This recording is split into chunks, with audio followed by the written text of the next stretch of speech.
As we approach the summer of 2018, Riven is almost at her 7-year anniversary. This time, back in 2011, Riot was putting on some finishing touches on their new champion, the Exile. Known as one of, if not the most toxic champions in the past, Riven players and Riven mains historically have been some of the flashiest, highlight-stuffing, yet obnoxious players to have on your team. Either you get that high elo Riven smurf, or yours crashes, burns, and feeds top lane. But why are Riven players like that? Is there a reason based on the champion's design and kit? And why, despite being overpowered in the past, is she struggling in more recent history?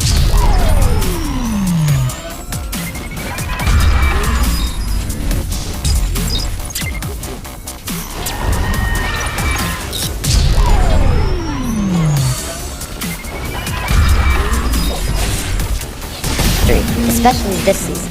What has caused her overall decline in Season 8, and when she was overpowered, how come the players were ragers?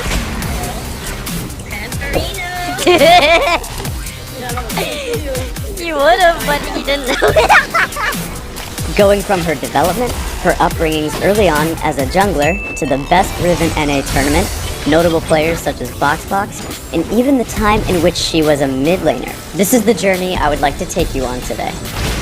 This is the history of Riven, the Exile.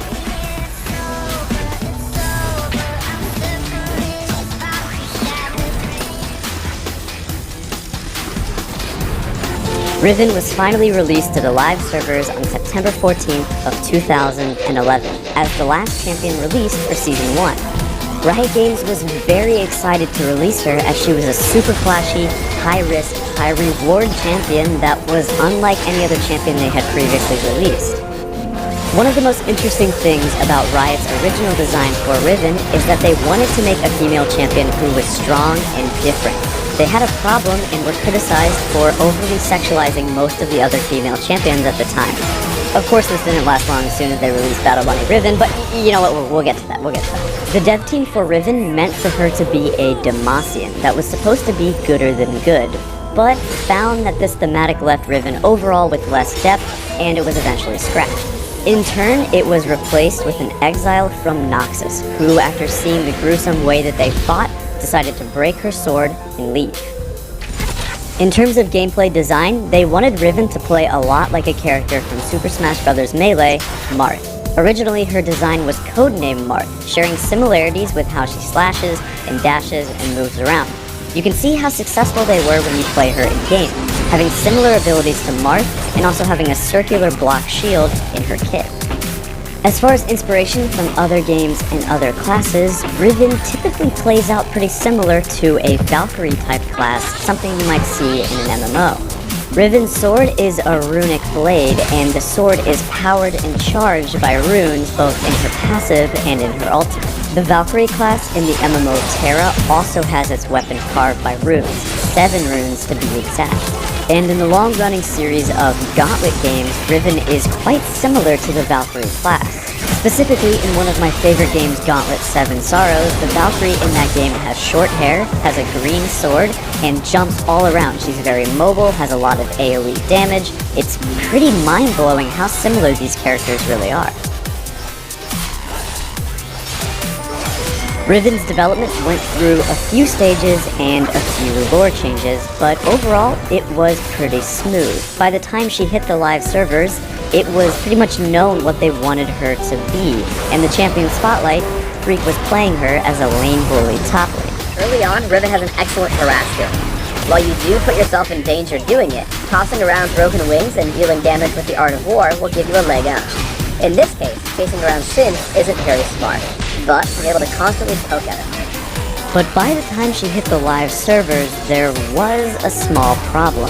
Riven was extremely underpowered, which meant that she got multiple buffs on a hotfix within the first week. By the time Season 2 had rolled around, players somewhat realized that she was not necessarily worth playing compared to other strong champions at the time, such as Xin Zhao and Jarvan.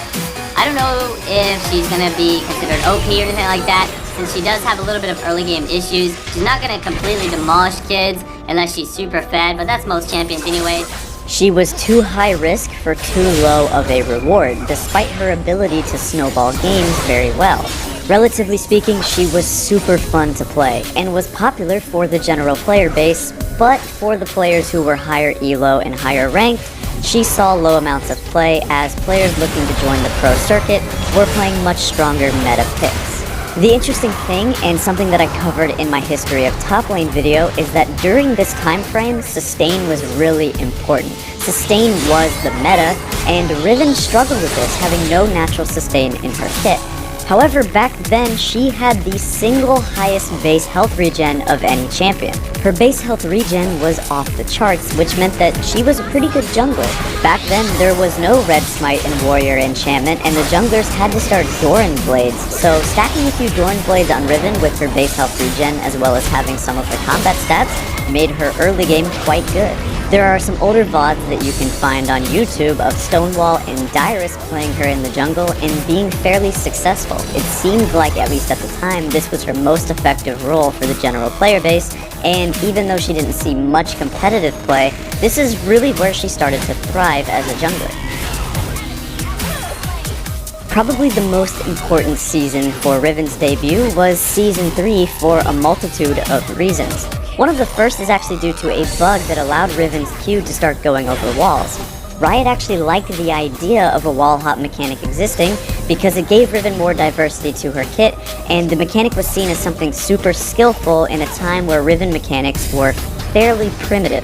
It kinda added to her theme of being hyper-mobile, so on patch 3.10a, despite it starting out as a bug, Riot fully implemented the idea of allowing her wall hop mechanic on her third Q.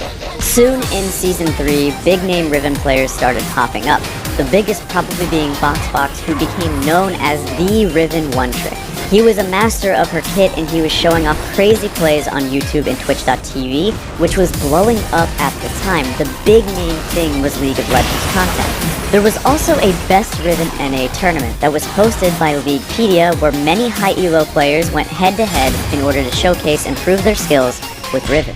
Names in which everybody knew at the time, like Dyrus, I'm a Cutie Pie, Zion Spartan, Best Riven NA, and Boxbox all showed up to fight for the title of Best Riven in North America. After a hard-fought final round, Mega Zero was able to take the title in 5 games, and it was a very exciting time for Riven. A tournament like this was important because for Riven as a champion, it was not only helping make a name for her as a kit and as a character, but it also showcased just what the best of the best Riven players could do. At the time, Riven mechanics and animation cancels were somewhat basic, and it wasn't exactly the standard like it might be today. Because of the hype around her, she saw slight amounts of competitive viability, and she was used as a counterpick to a few other bruisers, but she was by all means not necessarily broken or overpowered. She seemed somewhat exploitable in the top lane. The way that Riven players used her and the way that she was played wasn't at all close to her full potential. However, Riven's time as just a decent champion and as a top laner, and Riven's primitive mechanics and animation cancels were all about to change big time.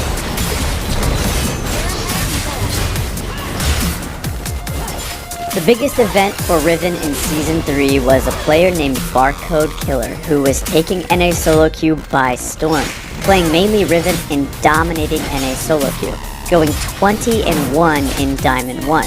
Even people like Boxbox and Scar would watch him play and be amazed by how good a player he could be on the champion.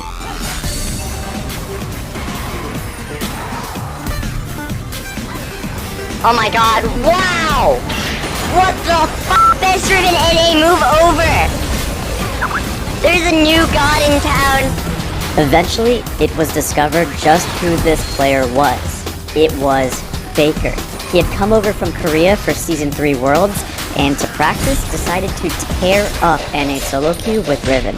This practice ended up paying off a lot, where in Worlds, he used Riven as a counterpick to a very meta champion in the mid lane, Zed. He almost single-handedly popularized Riven with just how obscenely good he was at the champion, showing many players that when mastered, Riven was a force to be reckoned with. Season 3 Worlds was a big event, and because of the showings by Faker and Faker's Riven and other streamers, for Season 4, Riven's popularity exploded. Unfortunately, Riot saw her success and ended up having to nerf her repeatedly through Seasons 4 and Season 5 because players slowly grew better at the champion and started putting in a lot of time. This led to professional mid lane players picking her up and learning her because for several patches she pretty much was the best mid lane champion. Players who you might think never in a million years should be playing Riven were still doing it because she really just was that good. It's interesting because it was shown, however, if you weren't good at Riven, then yeah, she still was not that good. Without practice, she was not necessarily a face roll champion, especially in the higher ranks or in competitive play. But of course, it was still universally agreed that Riven needed some nerfs, so her shield duration was reduced from 2.5 seconds to 1.5 seconds, and she got a lot of damage nerfs and some cooldown nerfs, which meant that she started to fall out of favor not just due to the nerfs, but also the nerfs to other champions and other meta things falling out. Riven was specifically used as a counterpick to Zed and Gragas, and when Gragas got completely gutted out of mid lane, it meant that Riven favor was no longer needed. Despite this, the Riven mains kept playing her and kept getting better. Players who are very notable at this time, such as The Shy, Lord Master King, Boxbox, Viper, and Best Riven NA, showed that even in high elo, when you are amazing at Riven and can play her at peak performance, she was still a very, very strong champion. This meant that Riven's win rate and ban rate spiked quite a bit as the population of the solo queue ladder started fearing really good Riven players, and they feared the players on their team who were trying to be challenger level Riven players, so they might have banned it away just so their own top laner wouldn't play it. Now a bunch of players wanted to get their hands on Riven and start mastering her towards perfection, working on their animation cancels, combos, and niche mechanics, that way they could play Riven at a top level. During the beginning and middle parts of Season 5, Riven saw fairly little competitive play. This was because overall she wasn't great for the top lane meta, as a lot of the time people were playing tanks or mage top laners, such as Maokai or Ryze. There was also a segment in Season 5 where Smite top was taken simply because Cinderhulk was so overpowered that players like Huni were playing Lee Sin and Hecarim top lane with Smite. Towards the end of Season 5, we saw something interesting happen. Riven received no direct buffs whatsoever, yet as we approached the World Championships and during the World Championships, Riven would become a favorable pick in the top lane. There were two big reasons for this. First one was a strategy at the time known as double jungling. Back in Season 5, the jungle camps were quite a bit different than they are now. Killing the jungle camp not only got the XP for you, but if anybody was near you, you also got the XP. There was a strategy known as double jungling, where the top laner and the jungler would do a few camps together, that way your top laner would hit level 2, go back and buy a few potions, and then TP back top lane. When it comes to Riven, this was a fantastic strategy, and the reason for that is because you always got to start a Doran's Blade and then TP back to lane with 4 or 5 health potions. You weren't punished at all for going Longsword because now you don't have any lifesteal or health, and you weren't punished for going Doran's Blade because you only had 1 potion. This meant that Riven could play very aggressive in lane, and at the time there wasn't as much damage in the game, and she was able to still punish despite receiving nerfs back in Season 4. She was still a great lane bully. The other indirect reason had to do with a few reworks. There were quite a few reworks for fighters, notably Gangplank and Fiora during this time, and there was also the Juggernaut rework. Season 5 Worlds was historic for being one of the biggest mess-ups in Riot's history, and this was because they ended up doing this massive Juggernaut reworked a bunch of champions right before the World Championships, and when the players came in, they didn't know what to play, and the meta wasn't very stable. This caused a lot of variance in the games, and a lot of players, especially the pros, were upset by this. However, when it came to 2 of the reworks, Gangplank and Fiora, Riven happened to do quite well into them. Gangplank could not really deal with Riven, especially when she hit level 6, and as far as Fiora, there was kind of this little 50-50 skill matchup, where if the Riven gets really far ahead, the Fiora can't really do anything. Both of these champions, after their rework, were seen as some of the best champions in the game, and Gangplank could even be flexed to the mid lane. Funny enough, if you pay attention to the draft, a lot of people remember Faker's Season 5 playoff game of Riven versus Cassiopeia mid lane, but the whole reason he picked it is because he thought Gangplank was going mid. Riven is not a counter to Cassiopeia whatsoever, but he's Faker, so he dodges the ult anyway. Because of the reworks and the double jungling and her itemization being quite a bit better at the time, this is when Season 5 World Championships came around and Riven became a favorable pick. And this is also when we got Huni's famous Quadric.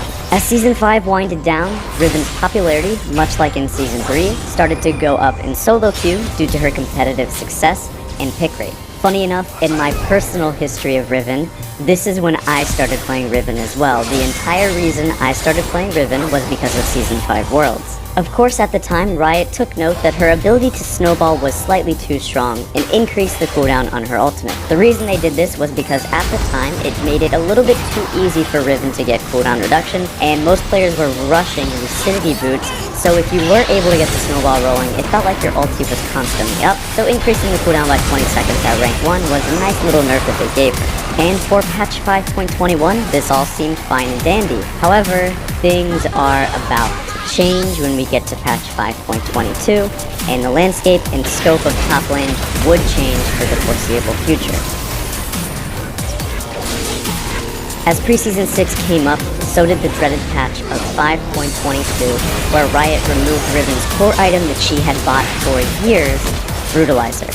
This was massive for Riven's early game build path since it changed what built into Youmuu's Ghostblade and Black Cleaver, simultaneously forcing Riven into a more awkward build path in lane. The Brutalizer was split up into two items, the Serrated Dirk and Caulfield's Warhammer. Of all of the champions in the game, this probably hurt Riven the most. It's not that other champions didn't build Brutalizer. Champions like Pantheon, Zed, and Talon were just as good with Brutalizer. But the only difference is that Riven was much more reliant on the CDR, and to this day you still see this pattern.